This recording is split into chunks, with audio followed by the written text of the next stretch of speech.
ആരെങ്കിലും വീട്ടിലോട്ട് വരുന്നുണ്ടെന്ന് പറഞ്ഞാൽ പിന്നെ കാലത്തെ തന്നെ അടിയും തുടയുമായിരിക്കും കേട്ടോ. അങ്ങനെ അതെല്ലാം കഴിഞ്ഞ് ദേ ബെഡ്ഷീറ്റൊക്കെ ഒന്ന് കൊട്ടി മാറ്റി വിരിക്കുന്നുണ്ട് കേട്ടോ. ഞാൻ ആഴ്ചയിൽ ഒരു ദിവസമാണ് ഈ ബെഡ്ഷീറ്റൊക്കെ മാറ്റി വിരിക്കണത്. അപ്പോൾ ഇതൊരു പുതിയ ഇലാസ്റ്റിക് ഫിറ്റഡ് ബെഡ്ഷീറ്റാണ്. അപ്പോൾ തന്നെ ലിങ്ക് ഞാൻ താഴെ ടാഗ് ചെയ്ത് കൊടുത്തേക്കാം കേട്ടോ. അപ്പോൾ ഗസ്റ്റ് വേറെ ആരുമല്ല, നമ്മുടെ ആലുവിൻ്റെ ഫ്രണ്ടാണ് കേട്ടോ. ഞാനാണെങ്കിൽ ഇത് രാവിലെ ഒന്നും ഉണ്ടാക്കിയിട്ടുണ്ടായിരുന്നില്ലേ, പഴംപൊരിയും ചായയിലും ഒതുക്കി. അങ്ങനെ ചായ കുടിയൊക്കെ കഴിഞ്ഞിട്ട് നേരെ ബിരിയാണി ഉണ്ടാക്കാൻ വേണ്ടി അടുക്കളയിലോട്ട് കയറി കേട്ടോ. ചിക്കൻ ബിരിയാണിയാണ് ഉണ്ടാക്കണത്.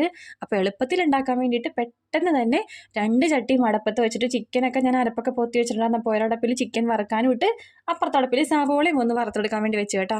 അങ്ങനത്തെ നമ്മുടെ ബിരിയാണി പോട്ടിനകത്തോട്ട് ഞാൻ മസാലകളൊക്കെ എല്ലാം തയ്യാറാക്കിയിട്ട് ചിക്കനില്ലേ, നമ്മൾ ആ വറുത്ത് വെച്ചിരിക്കുന്ന ചിക്കനും വറുത്തെന്ന് വെച്ചിട്ടുണ്ടെങ്കിൽ ഷാലോ ഫ്രൈ ചെയ്തേക്കണാണ് കേട്ടോ. അതിൻ്റെ പുറത്തോട്ട് നമ്മൾ അരി കഴുകി ഊറ്റി വെച്ചതും കൂടെ ചേർത്തിട്ടുണ്ട്. ജീരകശാല അരിയാണ്ട ഞാൻ എടുത്തേക്കണത്. പിന്നെ വെള്ളവും ഒഴിച്ചിട്ട് വേവാനായിട്ട് വെച്ചിട്ടുണ്ടായിരുന്നു. അപ്പോൾ അവസാന സ്റ്റെപ്പായ നമ്മുടെ സവോളയൊക്കെ വറുത്തതും പിന്നെ നമ്മുടെ മല്ലിയിലയും പുതിനയിലൊക്കെ ഇട്ട് കൊടുത്തിട്ടുണ്ട്. ആ ഒരു നേരം കൊണ്ട് ഒരു കുഞ്ഞ് കച്ചമ്പറും റെഡിയാക്കി എടുത്തിട്ടുണ്ട് കേട്ടോ. അങ്ങനെ നമ്മുടെ ചിക്കൻ ബിരിയാണി റെഡിയായി. പിന്നെ അതേ കൂട്ടത്തിൽ ഇത്തിരി പപ്പടവും കൂടെ വറുക്കുന്നുണ്ട്. പണ്ടൊക്കെ കല്യാണ വീട്ടിൽ പോകുമ്പോഴത്തേക്കും ബിരിയാണി കഴിക്കുമ്പോൾ അതിൻ്റെ ഒപ്പം ഒരു അണ്ണാർച്ചക്കട കഷ്ടം കൂടെ തരും കേട്ടോ. ഇപ്പം അതൊന്നുമില്ല, കണി കാണാൻ പോലും കിട്ടണില്ല. അപ്പോൾ അതേ ബിരിയാണിയൊക്കെ റെഡി ആയപ്പോഴത്തേക്ക് ആദ്യം പിള്ളേർക്ക് കൊടുത്തു. പിന്നെ ഞങ്ങൾ ഓരോരുത്തരായിട്ടൊക്കെ കഴിക്കുകയൊക്കെ ചെയ്തു കേട്ടോ. അതിനുശേഷം അതേ മധുരം കഴിക്കാമെന്ന് കരുതിയേ. അപ്പോൾ ഈ ഗുലാബ് ജാം അൽവിറ്റക്കുട്ടി കൊണ്ടുവന്നാണ് കേട്ടോ ആലുവിന്. അപ്പോൾ അത്തോളുടെ ടാറ്റ.